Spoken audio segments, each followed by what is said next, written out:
Kalafal police station dan ta hai emi le kilomin saktiman to keta to hin mini ilonin pet benga thilona ta tuin police on gari a hang lut ta we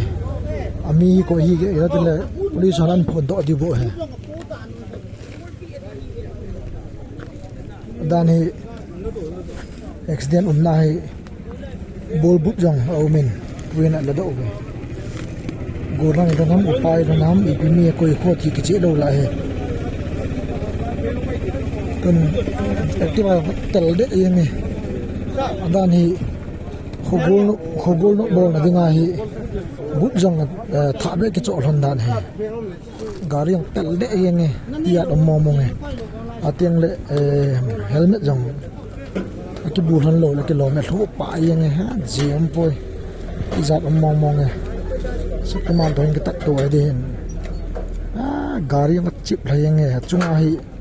activa chunga hi ta tai lem yang he kilo me gim nei mo mo nge ki chi the kala pha wa am ta poi ti za dam be se yang he khogol no i bol ho yong hi ching thei ta bol le han phadi hin chi thei lo ji bin khogol no i bol ho jong festival i bol ho jong ki su khana je man tha na je hin khol lem na je hi ti zat lung dam am le je nge ton lung dam na je thilong te ni je police on kabu bila pothe ap pe ta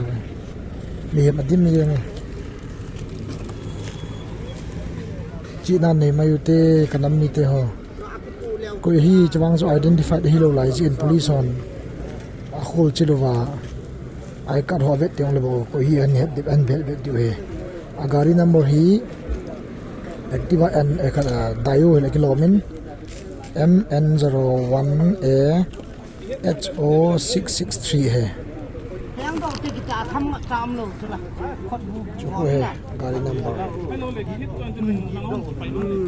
तीजा मोंगे इना को मोम ले न्यूज़ का मुया इना को ना का चिया का बे होते हैं